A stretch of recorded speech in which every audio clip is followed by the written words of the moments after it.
Anyway, siguro mga kababayan, yung iba mamaya na po natin babanggitin. At umpisahan na po agad natin. Ito pong ating talakayan. Pero bago po tayo pumunta sa mga main topic po na pag-uusapan po natin, sa wakas mga kababayan, nagpa-interview na rin. Ito pong si Pyra Lucas, dito mga kababayan sa bilyonaryo. Kaso nga lang ang problema, yung mga pinagsasasabi po dito ni Pyra Lucas puro pag-atake na naman sa kalaban ng kanyang kaibigan sa politika. So ngayon, ito nga po yung sinasabi mga kababayan na puro aligasyon, pero wala po mga kababayan solid na ebidensya o wala man lang resibo. Buti nga lang doon kay Harry Roque nung nag-akusa. Ito pong si Pebbles Cunanan, sakto naman na pumutok mga kababayan talaga yung balita ng pangangamkam ng lupain. Ito pong si Harry Roque, dyan po sa may Maribeles, Bataan. So ngayon, ito, panoorin po natin itong nakita po nating balita. Sabi po dito sa Bilyonaryo News Channel, ang lupa sanang pangkabuhayan daw po ng mga residente kinakamkam umano ng mga politiko daw po sa Tarlac. Ayon daw po sa isang grupo, kasabwat daw mismo sa land grabbing ang Department of Agrarian Reform. So ngayon, ito i-play po natin. Ang lupa na sana'y pinagkakabuhayan ng mga residente, kinakamkam umano ng mga politiko sa Tarlac. Ayon sa isang grupo, kasabwat mismo sa land grabbing ang Agrarian Reform Department. Narito ang exclusive agenda report ni Pierre Pastor.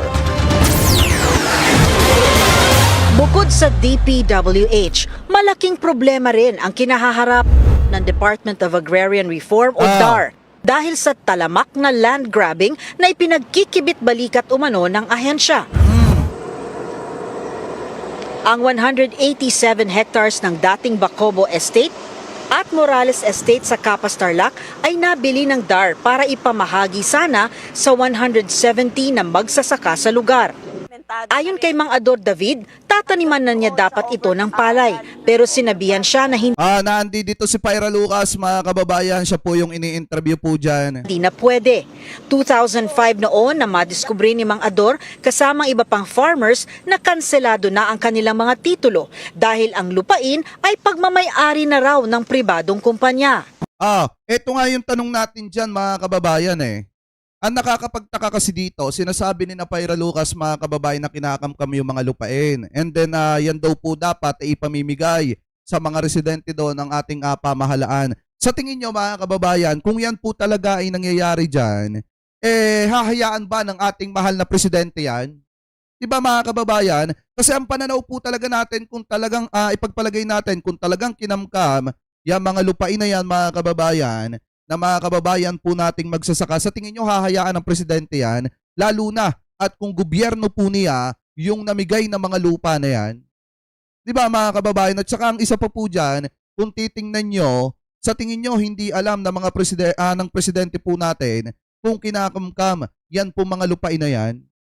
Kasi hindi po hahayaan yan ng ating mahal na Pangulo kung yan po talaga ay literal na kinakamkam mga kababayan. Ang problema po dito, kung ito po ay aligasyon lamang para sirain yung mga kalaban sa politika nito pong si Governor Angeles, allegedly, talagang ganyan ang sasabihin mga kababayan nito pong si Pyra Lucas. Anyway, tuloy pa natin. Wala pong nangyari. Pinalalayas kami. Nakapangalan na po sa kanya, kaya hindi na kami makapunta. Bacobo Estate Ayan, si Pyra and Lucas. Morales Estate.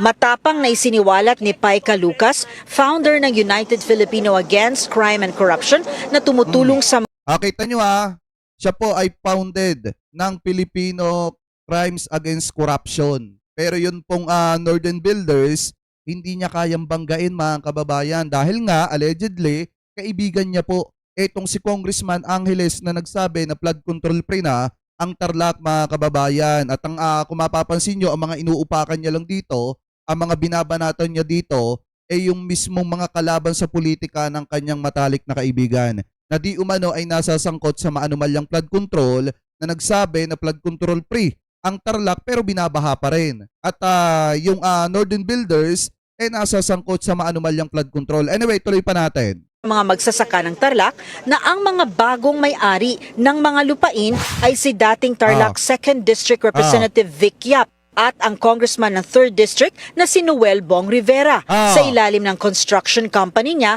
na 3G. Ayan po dun. Nasaan yung Northern Builders? O bakit hindi binanggit mga kababayan ni Pyra Lucas? Kasi ang pananaw ko dito, kung talagang sangkot yung mga yan, abay dapat pong managot yung mga yan. Pero kung yan pong mga yan ay sinisiraan lamang para magtagumpay yung kaibigan ni Pyra Lucas sa politika mga kababayan, abay hindi naman po tama yan. Hindi sa ipinagtatanggol natin itong mga nababanggit dito. Pero ang punto kasi natin dito mga kababayan, kung talagang yung mga yan ay nangamkam ng lupain dyan, dapat po talagang managot yan. Pero kung yan po ay sinisiraan lamang para manalo, yung kaibigan ni Pyra Lucas na may-ari ng Northern Builders sa darating na 2028 election, abay parang mali po ata yan. Kasi napakaaga pa ng pangangampanya mo, Pyra Lucas. Anyway, tuloy pa natin. At kaya umano nakukuha ang mga lupa ng mga politiko ay dahil kasabwat nila ang DAR at Office of the Nako. Register of Deeds. Magagalit siya si Estrella niyan.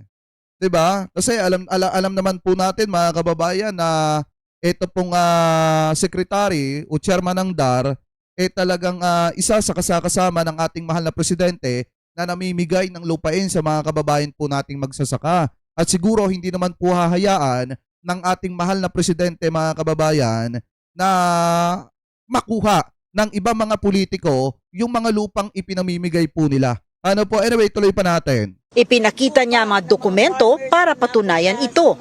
May ginawang budget ang DAR, Department of Agrarian Reform, at si ex-congressman Vic Yap. Mga pamilyang dynasty ng Tarlac. Magtataka ka, lupa ng mga farmers na pupunta sa mga Yap. Especially kay ex-congressman Vic Yap, ni hindi siya magsasaka ng kapas, at saka kay Congressman Noel Bong Rivera. Kausap nila si former DAR Secretary John Castriciones at mga USEC ng DAR noong panahon ni Duterte. Kaya na-transfer ng parang magic yung mga titulo. Kung ito may katotohanan mga kababayan, dapat masilip po yan ng ating gobyerno. Yun po yung pinakamaganda dyan. Dahil kung yan po mga kababayan hindi po masisilip ng ating pamahalaan, gagamitin po yan ang gagamitin ni Pyra Lucas para lamang po siraan yung mga kalaban sa politiko ng kanyang kaalyado na congresswoman mga kababayan na sangkot sa maanumalyang flood control. Anyway, tuloy pa natin. Napag-alaman din ni Lucas na ang lupain ay ina-apply umano bilang Philippine Economic Zone Authority o PEZA para maibenta sa mga dayuhang negosyante. Hindi lang po ito sa Tarlac. Buong Pilipinas po nangyayari ito. Hindi lang po dahil ang DAR ay mistulang naging sindikato, kasabwat ng mga politiko at mga mayayamang. So ngayon po nakikita namin, ginawa na po nilang commercial. And meron na po silang nabenta sa mga foreign company. Kahit ang maliit na 1.15 hectares ni Mang Arturo Aquino, pilit umano na inaagaw sa kanya ngayon ng ilang politiko din sa Tarlac. Eto, may nagla-land grab na naman. Siya na ngayon ang hindi makapasok sa sarili niyang property. Tinuturing siyang trespasser at sinira pa ang kanyang mga pananim kahit pa may pinanghahawakan siyang papeles para dito. Matagal na raw to, hindi ko na mahabol. Hindi ba, pwede ba yung ganon? Pinapalinis ko yan, tinispray ko papatay lang damo. Tapos ginagano nila ako naman, para ko sisiw na umalis, para pinagpuputol pa yung mga kawaya ko yan. O ako naman sakit na lumid din ako, para siyempre trespassing ka pong Arturo, huwag ka nang papasok, akin itong mga kawaya. Dapat talaga masilip ito ng ating gobyerno mga kababayan. Kasi kung talagang may katotohanan po ito, dapat po talaga silang managot. Ano po mga kababayan? Yan yung tingin ko dyan mga kababayan na in my personal opinion. Ayan sabi nila. Farmers din ang may-ari ng 300 hectares na ito sa Bueno, Capas, Tarlac na inagaw sa kanila at umano'y ibinenta sa isang Korean firm para gawing golf course. Sa ngayon, idinulog na ng UPAC kay Senator Kiko Pangilinan ang mga kaso sa Tarlac at hinihiling ang Senate investigation para dito.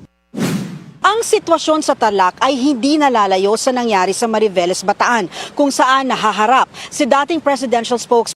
Yung talagang kay Harry Roque, mga kababayan, kung titingnan nyo, napakatibay talaga ng ebidensya laban po kay Roque na talagang nilandgrab niya yung mga lupain ng mga kababayan po natin magsasaka doon. Kasi yun talaga literal na kinuha talaga, kinamkam talaga ni Harry Roque kasi naipamigay na ng gobyerno ni PBBM yung lupain doon sa mga kababayan nating magsasaka. Tapos ang ginawa ni Harry Roque mga kababayan, kinamkam po niya. Oy, Kuya Paul Serrano, may galab shoutout ha. Thank you sa mga tips sa ayan, alam mo na yon. Thank you very much ha. Oy, kay Pascachi, ayan, may galab shoutout ha.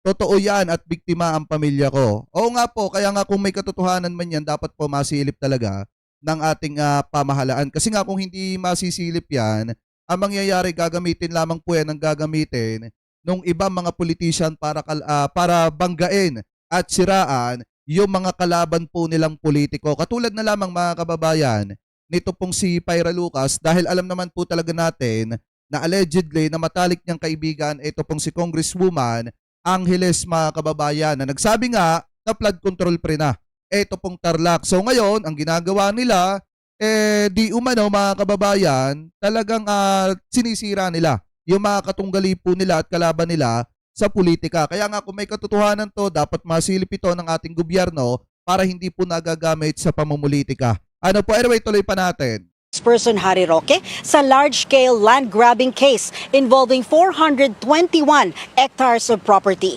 Ayon sa 77 complainants, kaya daw madaling nakuha ni Roque ang mga lupain dahil kasabwat niya ang DAR noong panahon ni FPRRD. Para sa Sino ba ang sekretary ng DAR? Wait nga lang. Tingnan natin. Alam ko si Estrella mga kababayan DAR Secretary. Oo nga. Yan si Estrella. Si Conrado M. Estrella. O dapat masilip ito mga kababayan. Yung mga aligasyon na yan ni Pyra Lucas, kung may katotohanan man yan, dapat po masilip yan para hindi po nagagamit sa pamumulitika mga kababayan. Kasi sa totoo lang, kasama po ni Presidente, ito pong si DAR Secretary Conrado M. Estrella mga kababayan sa pamimigay ng lupain sa mga kababayang Pilipino po natin benepisyaryo at yung mga magsasaka. So dapat po masilip niya yung sinasabing anomalya na yan, kung totoo man at kung meron man mga kababayan. So ngayon, tuloy pa natin to. agenda, Pierre Pastor, Billionaire News Channel. Hindi, si Andanari dating PCO secretary ni Digong yon. Si Estrella mga kababayan ngayon ng ang secretary ng DAR. Lagi kasi siyang kasama ni Presidente. Mga kababayan, sa pamimigay ng lupain sa mga kababayang Pilipino po natin. So ngayon, after po ng mga sinabi na yan ni Pyra Lucas mga kababayan, meron pa po siyang sinabi. At ang sabi niya dito, kung balita ko, pinapapatay niyo daw ako. May kumanta So ngayon, ang tanong natin mga kababayan, kung talagang ipintutumba siya nung mga kongresista na sinisiraan po niya, bakit hindi niya pangalanan? Kasi ako sa totoo lang mga kababayan, kung sa akin mangyari yan, talagang papangalanan ko para alam ng taong bayan kung sakaling may mangyari sa akin mga kababayan, kung sino po ang hahabulin ng mga kababayang Pilipino po natin. Ang problema kasi dito, sa sobrang dami niya ng mga siniraan mga kababayan ng mga politiko, ngayon hindi niya kayang pangalanan kung sino yung sinasabi niya po dito na magpapatumba po sa kanya. Kaya nga sa akin mga kababayan, ito lamang po yung maipapayo natin kay Pyra Lucas. Kung talagang makabayan at makatao ka, bakit hindi mo rin pansinin ang Northern Builders na di umano ay sangkot sa maanumalyang flood control? Bakit? Dahil ba kaibigan mo yung nagmamay-ari niyan? Tapos ngayon, sinasabi mo ipapatumba ka, hindi mo naman mapangalanan kung sino yung magtutumba sa'yo. Diba mga kababayan? So kayo, ano po masasabi nyo? Hingil po dyan mga kababayan sa mga isiniwalat na yan ni Pyra Lucas. Comment below na lamang po kung ano pong comment at opinion nyo po. Hingil po dyan at